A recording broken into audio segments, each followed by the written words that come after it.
Well, good morning, everyone. Lovely to see you all. It's been a while. Got to see a bit of God's beautiful creation up in Alaska these past 2 weeks, or the past week, which was phenomenal. If you ever get the opportunity to go out there, I highly recommend it. It's truly majestic seeing what He has created out there. So we are going to pick back up in Habakkuk. I'm very thankful for Brother Phil Kapusa for filling in for me. And I'm hoping to finish after his month away so that as soon as he comes back, he's able to pick up his class. And so we will probably be finished with our study in Habakkuk. You come back in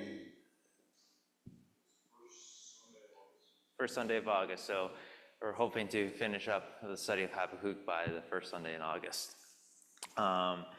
With that being said, we have gotten started looking at chapter 2 of Habakkuk, which is God's second response to the prophet Habakkuk. After Habakkuk is reeling from the very first message that God has given him, telling him about the Babylonians going to be the one that are going to be used to destroy the nation of Israel and the nation of Judah, how Habakkuk is stumbling, trying to figure out what's going on. Why are you using these worse off people to judge us? And it's a matter of the Babylonians are just a tool, just an opportunity for God to put in the things that he needs set up. And then he follows it with a better, more in detail, this is a certain thing that I'm going to do. And that's what we pick up in Habakkuk chapter 2. So I would like to actually read verses 2 through 12 from Habakkuk chapter 2. And that way we get a little bit of a reminder of what's going on before we start looking into the next section. Because last time we had talked about the very beginning. So can I get a reader for Habakkuk? You want to do a couple of verses around? Or yeah, we can do a couple of verses around. Okay.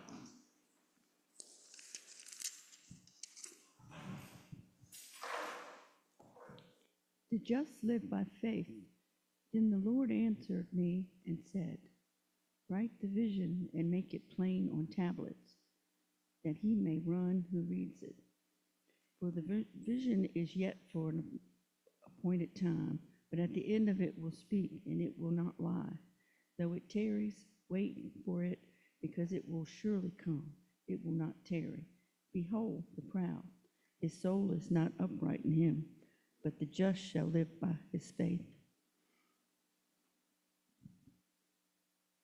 What verse did we end in? Which verse? 5.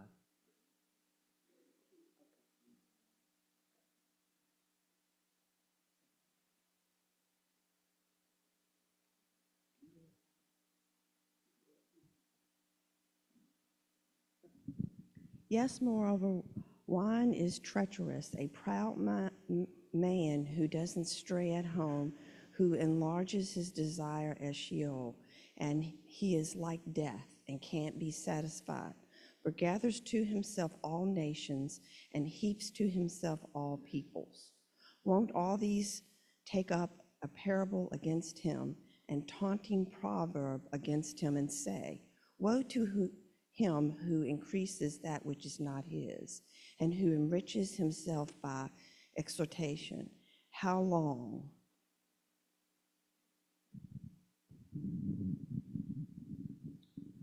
Will not your creditors rise up suddenly, and those who collect from you awaken? Indeed, you will become plunder for them. Because you have looted many nations, all the remainder of the peoples will loot you. Because of human bloodshed and violence done to the land, to the town and all its inhabitants. Woe to him who gets evil gain for his house, to put his nest on high, to be delivered from the hand of calamity. You have devised a shameful thing for your house. by cutting off many peoples, so you are sinning against yourself. Surely the stone will cry out from the wall, and the rafter will answer it from the framework. Woe to him who builds a city with bloodshed and founds a town with violence. Appreciate it. Thank you very much, y'all. And the reason I wanted to once again read this again was because we get to see that God doubles down on what he initially says in answer to Habakkuk, that he is going to use the Babylonians. This is not something that he just thought of spur of the moment, or this is something that has been in progression and in his plan and purview since the setting up of the foundations of the earth. And that it's going to be very sure to happen. And I thought it was very interesting when we start looking at verses 4 through 12, the description that God uses in relation to the Babylonians. He reiterates and reminds that the wicked will not end up getting off scot-free. The only way to truly live is by living a life of faith, and he shows Habakkuk what is not righteous behavior and what the ultimate unrighteous behavior will lead to, their ultimate destination. And he really hems in on the idea that the Babylonians are a very prideful people, that everything is about me, myself, and that this will inevitably result in their downfall. So, I want to make certain I'm actually on my right notes. Let's see. Now, in context, to help, oh yes, Brother Andy. Right up here, Dad. To your right.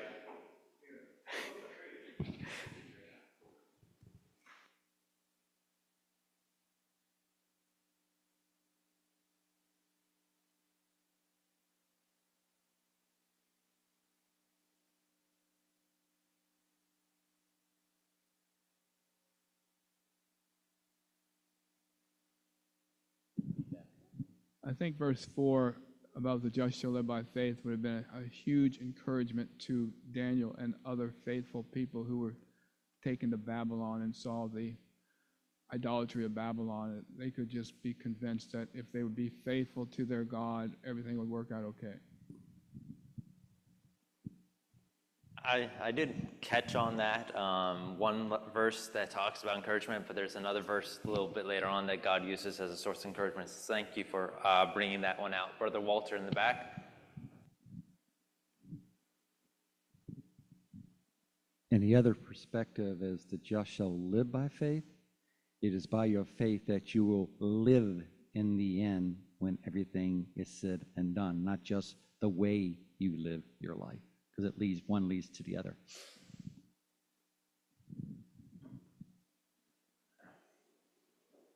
All right, are there any other comments? All right.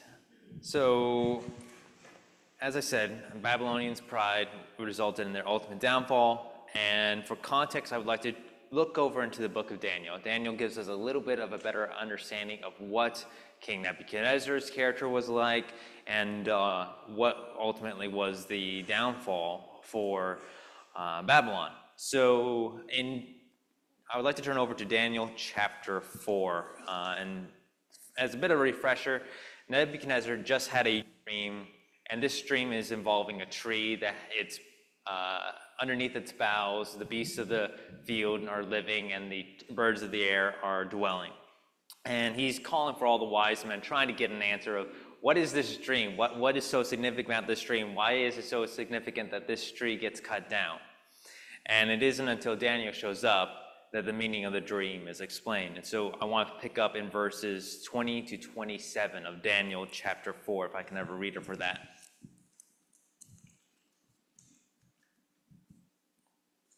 The tree that thou sawest, which grew and was strong, whose height reached unto the heaven, and the scythe thereof to all the earth, whose leaves were fair, and the fruit thereof much, and in it was meat for all, under which the beasts of the field dwelt, and upon whose branches the fowls of the heaven had their habitation. It is thou, O king, Thou art grown and become strong, for thy greatness is grown and reacheth unto heaven, and thy dominion to the end of the earth.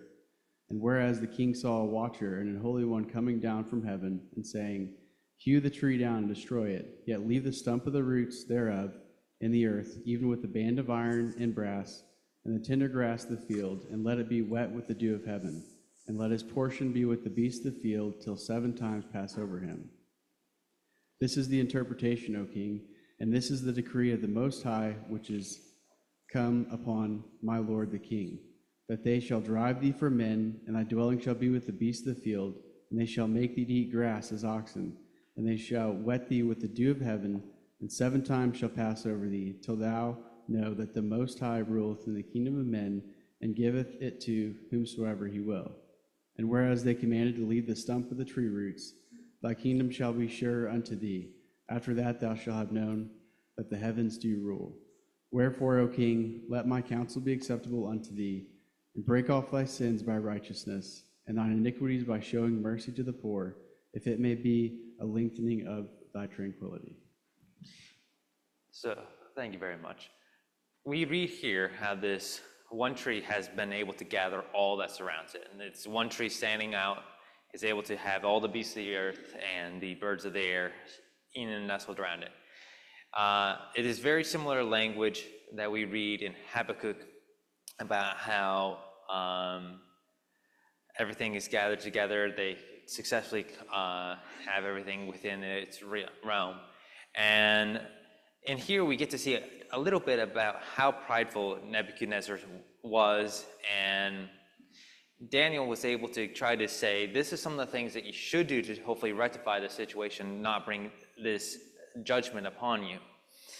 And in the end, after Nebuchadnezzar has gone through the period of living like a beast, he comes about a series of awakening, and he has this beautiful statement of faith, I think, that bears reading. So if we can have someone read verses 34 or 37 of chapter 4 again.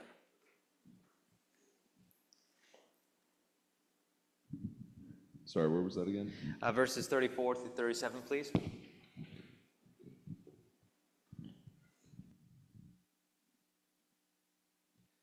At the end of the days, I, Nebuchadnezzar, lifted my eyes to heaven, and my reason returned to me, and I blessed the Most High, and praised and honored him who lives forever. For his dominion is an everlasting dominion, and his kingdom endures from generation to generation. All the inhabitants of the earth are counted as nothing, and he does according to his will among the host of heaven and among the inhabitants of the earth. And none can stay his hand or say to him, What have you done? At this time my reason returned to me, and my glory of my kingdom, my majesty, my splendor returned to me. My counselors and my lords sought me, and I was established in my kingdom, and still more greatness was added to me. Now I, Nebuchadnezzar, praise and extol and honor the King of heaven, for all his works are right and his ways are just, and those who walk in his pride he is able to humble. Very much. And I think this is a very important point, because Nebuchadnezzar at this time recognizes that he was a prideful man. He recognizes that there was this issue that was embodied in the people of Babylon, and he calls it out on this is something that he was struggling with. And I think it's a wonderful reminder for us, because it is not uncommon in my workplace for me to hear, you need to take pride in your work. You need to be proud that you're an electrician.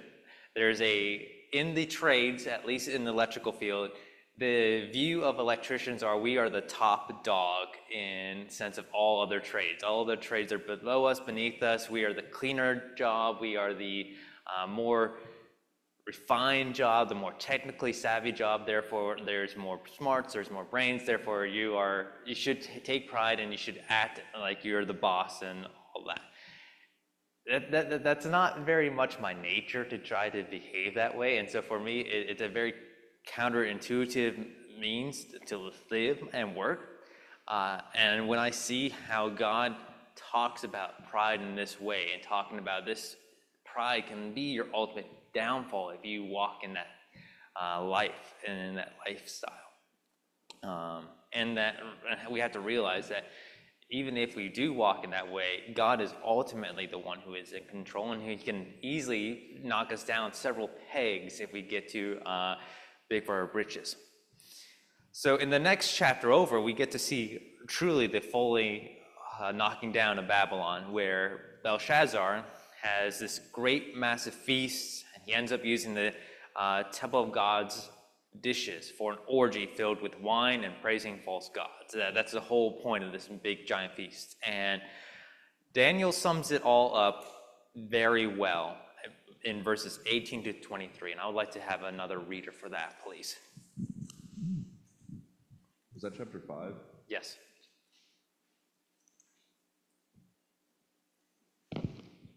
O king, the Most High God gave Nebuchadnezzar your father kingship and greatness and glory and majesty. And because of the greatness that he gave him, all peoples, nations, and languages trembled and feared before him. Whom he would, he killed. Whom he would, he kept alive. Whom he would, he raised up. And whom he would, he humbled. But when his heart was lifted up and his spirit was hardened, so that he dealt proudly, he was brought down from his kingly throne, and his glory was taken from him. He was driven from among the children of mankind, and his mind was made like that of a beast, and his dwelling was with the wild donkeys. He was fed grass like an ox, and his body was wet with the dew of heaven, until he knew that the Most High God rules the kingdom of mankind, and sets over it whom he will. And you, his son, Belshazzar, have not humbled your heart through you, though you knew all this. But you have lifted up yourselves against the Lord of heaven, and the vessels of his house have been brought in before you, and your lords, your wives and your concubines have drunk wine from them.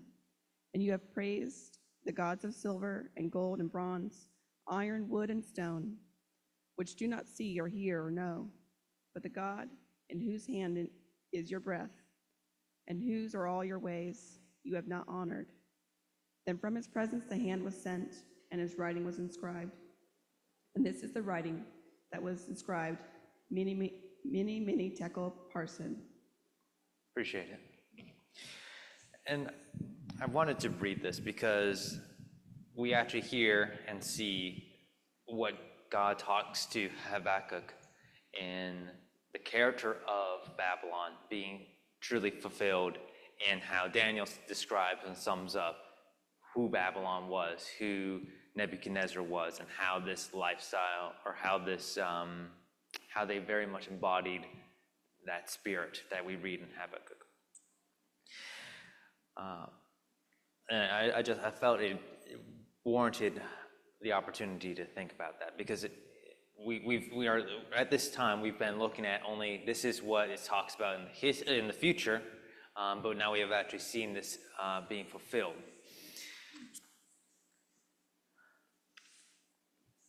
Now in history, we can read in the year about 595 BC, things start going south for Nebuchadnezzar. He actually has to stay at home in Babylon, and then has to face a rebellion against his rule there during that year. He was able to succeed in defeating the rebels, and the chronicle states that the king put his large army to the sword and conquered his foe. That's at least what the Babylonian Chronicles records. And after that, there were several years without any notable military activity. Around 600 BC, there is an idea of him staying home to refit his horses and chariots to get ready for battle. And during this time, we get to see what happens in Zedekiah's reign, where King Zedekiah betrays and turns his back on Babylon and says, no, we're no longer going to do this. That was followed up with the king of Ammon, Edom, Moab, Sidon, and Tyre. They all deal with the idea of trying to throw off Babylon and become our own nation again. And this evidence that Babylon's control was beginning to unravel is also clear in the contemporary Babylonian records that mention rebellions going on in Babylon at this time. That was around 594 BC, as well as the Babylonian Median relation something I didn't quite realize before this was that Babylon and the Median Empire had a tie to each other when Babylon became a power first off. There was some sort of relationship between the two of them that enabled Babylon to become the power it was. And apparently this relationship started to become strained, and Median defectors were being housed in Babylon, or in Nebuchadnezzar's palace. And there was this view that the Medians were now enemies, and it gives the opportunity after the failure of the Egyptian invasion for this idea that Babylon was now going to be painted as a paper tiger, according to some historians at that time. And it resulted in the opportunity for the Medo-Persian Empire to arise. And here we get to see once again in history the weakening of Babylon as a power, and how the focus, even on the historical side, is that this Median Empire that was initially helpful to the Babylonians would end up betraying them. Brother Randy.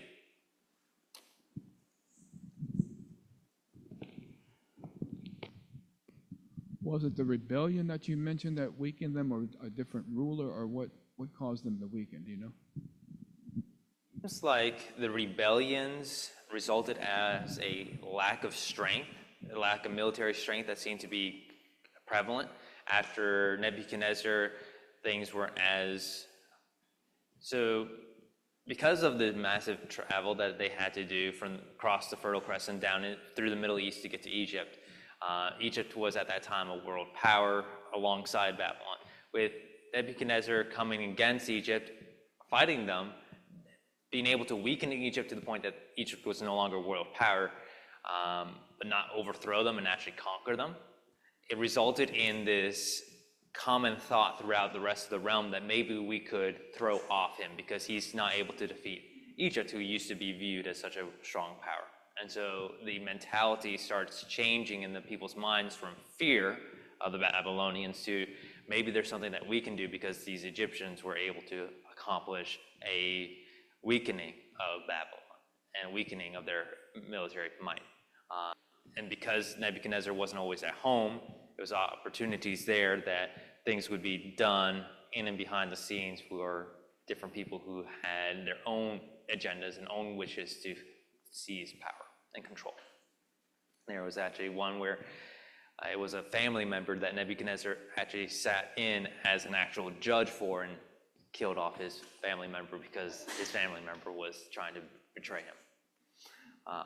And so then by the time that we see the end of Babylon, it was basically very similar to how people had started viewing Syria at that end, like a paper tiger, that there was no actual strength here. They were living off of the glory days that they once had, and the glory years and the glory wealth that they had accumulated, but they were no longer actually that strong nation with actual power. Does that answer your question?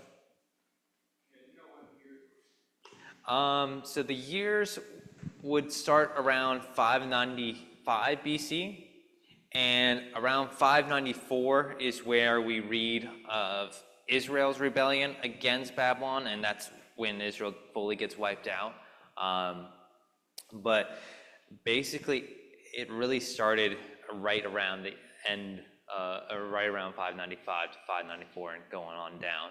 And with each of the other kings, there was not enough of a actual military foothold strength to do anything to try to keep on expanding the empire or maintain the control that they had of the empire at that time.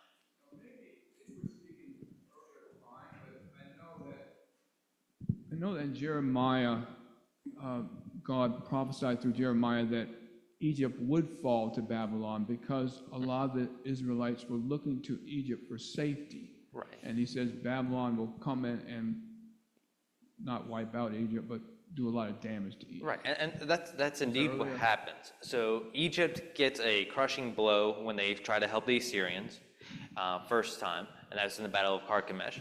Afterwards, because Egypt is still a thorn in Babylon's side, still being a source for potential rebellion for the Middle East Levant area, So that's Syria all the way down to the Sinai Peninsula. There was this constant thought of, oh, let's lean on the Egyptians. They will be able to defend us for all these different nations that were in that area. So Babylon was like, all right, we need to quell this potential thought of we have some other person that we can rely on, some other way to get out of the thumb of the Babylonians. And so that's when Babylon comes down, attacks Egypt, and they do a massive blow to the military forces of the Egyptians so that they can't actually be considered a world power at that time and no longer can actually be a source of defense for the people in the Levant area, the Middle East. So that is why they didn't actually completely conquer them and be able to rule over them, but they were able to at least put them down to the lower peg, that they no longer were able to be a source of strength. Does that help? All right. So let's see where else. Any other comments or questions at this time? Daniel? It's interesting, like a lot of the time when the Bible talks about pride, there's this imagery of being, puffed up, just like inflated, nothing really backing it up. But when you talk about somebody like Nebuchadnezzar, you really could see how somebody like that could become very prideful. So it really speaks to God's power when God takes somebody like that and humbles him, but also humbles him in a functional way where he actually like praises him and follows him after that humbling. It's very interesting. And what's interesting is when Daniel is initially going to Nebuchadnezzar still at this time does not recognize God, Yahweh, as being the one who actually is answering these dreams or answering any of the questions that he has proposed to Daniel. Nebuchadnezzar still doesn't grasp that this is a different God. This is the true God. He's still putting in his thoughts that, oh, the gods of the Babylonians will do things for me. And there's still this level of disconnection, even though he's seen Shadrach, Meshach, and Abednego. He has seen the golden image and the Nebuchadnezzar's image. He still doesn't see all that. Yes, Brother Jason. So after we read Habakkuk chapter 2, those first verses, there's a set of disappointing statements that God has against the proudful. And you could either take that as talking to us as Christians. You could take that as God talking to the Israelites. Instead, he's talking about these other nations. So there's a particular standard that God has that is universal. It applies to all men, that whether they choose to worship God, whether they choose not to worship God, God has a standard that he will enforce, and he will try to correct if he can. If not, death is certain. Mm-hmm. Absolutely. No, it's a very important thing that I think we sometimes forget, that there is that standard that he has, and it's truly amazing. And I thought when you read, or when we got to read Daniel chapter 5, we got to see truly that parallel between what Daniel is saying to sum up Babylon and Nebuchadnezzar to what Habakkuk is recording from God. And there's very much a hand, they just mesh very well together, the language that is there.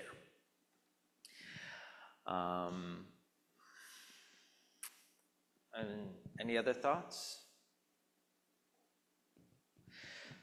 So after the thing I do like about this study is that we get to see everything looking back in history and seeing it being fulfilled. We get to see how everything from God's words to in Habakkuk to Daniel to what we see in history, everything meshes well. But I feel like with Habakkuk, it would have been a bit different, right? He's living in that moment. He's waiting for everything to unfold. He's being told that Babylon's going to rise. He's being told that Babylon will attack Israel. He's being told that that Babylon is going to become conceited, and that it will ultimately fall. This is all something that happens when we look at it in like a 70 to 100 year time frame. But for him, it would have been, I'm living in this moment, and I don't know if this is actually going to happen. Brother Joe. So part of it that I think is very striking in Habakkuk 2 starts at verse 8. And it's about building a city with violence and bloodshed and injustice. And so it's figurative language in part of it, but I think it really compels us to think about this as a nation. We're greatly in debt, over $20 trillion. Babylon was much the same. It was built on violence towards other nations to get the wealth. So if we start at verse 8, it says, since you have plundered many nations, all the people who remain will plunder you. So what you've done to others will come back, and it will cause the desolation of the nation completely. Because of human bloodshed and violence against lands and cities and all who live in them, woe to him who makes wealth for his house, to place his nest on high, to escape the reach of disaster. You have planned shame for your house by wiping out many peoples and sinning against your own self. So that's part I think is interesting, that he sinned against himself. I'm like, that's an interesting twist of phrase. But all of this construction, and you're on a construction site every single day, is done with injustice. And I love verse 11. This is where it really gets good, because we think, inanimate objects don't see the wickedness that we do, but here you see something different. He says, for the stones will cry out from the wall, the rafters will answer them from the woodwork. And you're like, what other place in Scripture talks about inanimate objects talking? Is Christ on Palm Sunday, basically saying, if I tell these people to stop singing my hosannas, the stones will cry out. That's a wonderful point. I really appreciate that. Well, just one more verse. So it says, woe to them who builds a city with bloodshed and founds a town with injustice. Is it not the Lord of hosts that the peoples labor only to fuel the fire, and the countries exhaust themselves for nothing? So we build. It gets destroyed. And he's like, you're not building anything that's going to last. It's going to be burned in the fire. It's a part of a grand conflagration. And then the verse we all love so much when we're talking about the kingdom is thrown in here. And you're like, what? Verse 14, for the earth will be filled with the knowledge of the Lord's glory as the waters cover the sea. So we all love that, because we're like, we can't wait till that day happens. We hope we'll be a part of it in the kingdom age. But it's an interesting thing to think about. Why did God put that verse right there in Habakkuk 2? And I have some thoughts about that. You're jumping way ahead of me. And I like to jump ahead. I know you do. But I really do appreciate you bringing that out, because there's a lot that God says in this section to emphasize, right? That the idea of living by the sword is not the way. A couple weeks back, we talked about how literally almost every year of Nebuchadnezzar's first reign, he's going back and forth from Babylon to the Middle East, back and forth every year, trying to get more and more wealth. And they're living by this time that they end up falling apart off of the previous successful campaigns that resulted in their this massive wealth that they had.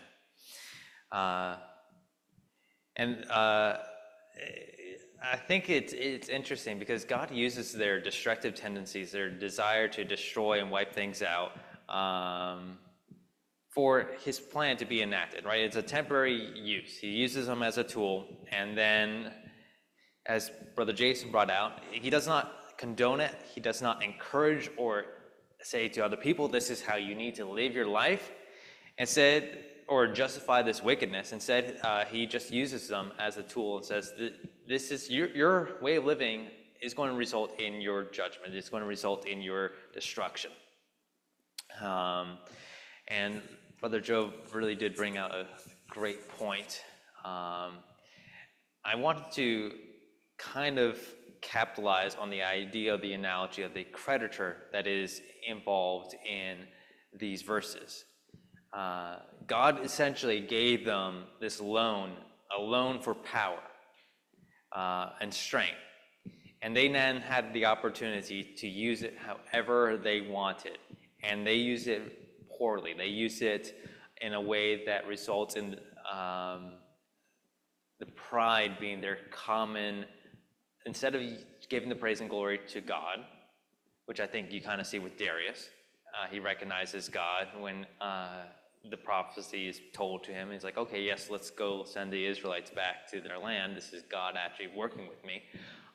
Nebuchadnezzar is still stuck in his own mind of everything is accomplished through my own strength, through my own power, and through the power of my gods. And Job really did bring out a great point when he talks about the idea of, I lost my train of thought. Oh, I hate it when that happens. Oh, man. Just the idea of how easily it is for us to lose track of everything. So some of the thoughts that I took from how we can apply this to our life is, once again, those who live by the sword die by the sword. The proud are not righteous. There's no sure foundation with wealth, and we will always want more if we chase after it. We are given a loan of life and gifts from God.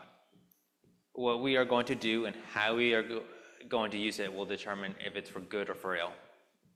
And one last point that I want to leave us before we have to close very shortly is found in the verse, you have plotted shame for your house by cutting off many people and forfeiting your life. And that was, can't remember what verse that was. I didn't put that down in my notes. But it dovetails well with the idea that we read in Matthew 25, verses 33 to 40, which is, he will place the sheep on his right and the goats on his left. Then the king will say to those on his right, come, you who are blessed by my Father, inherit the kingdom prepared for you from the foundation of the world. For I was hungry, and you gave me something to eat. I was thirsty, and you gave me something to drink. I was a stranger, and you took me in. I was naked, and you clothed me. I was sick, and you looked after me. I was in prison, and you visited me. Then the righteous will answer him, Lord, when did we see you hungry and feed you, or thirsty and give you something to drink? When did we see you a stranger and take you in, or naked and clothe you? When did we see you sick, or in prison and visit you? And the king will reply, truly I tell you, whatever you did to one of the least of these brethren of mine, you did to me.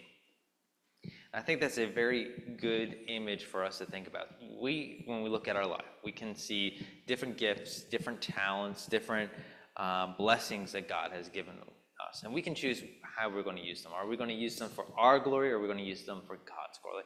Are we going to be like King Nebuchadnezzar and try to beat it all to ourselves that we are able to do these things? Or are we actually going to say, no, it's only through the grace of God that I've been blessed with this gift? Brother Joe? So really quick, it's basically, the point is in this chapter, whatever we create will testify for us or against us. In 11 through 17, it's basically making that point. A city built with violence is going to cry out against you.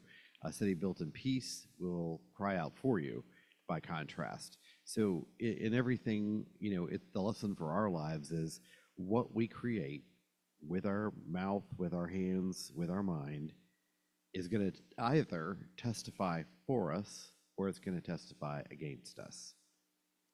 That's the summation, I think, of what Babylon had to fear, is that they didn't realize there will be a day of reckoning when all this will become due. Right. And you're overcredited as it is. Mm-hmm. Brother Randy? Another point similar to that was jumping back to chapter 1 of Habakkuk. It was Judah's pride that was bringing them down.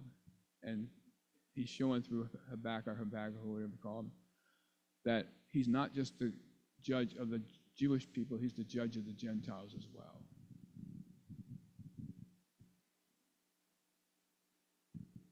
Point, I hadn't connected that that's something very similar to what Brother Jason was saying earlier in relation to there's a overarching standard that God has that is applicable to the whole world. Well, we are about at time. So, are there any other closing thoughts or comments? All right. Well, then I will see y'all later.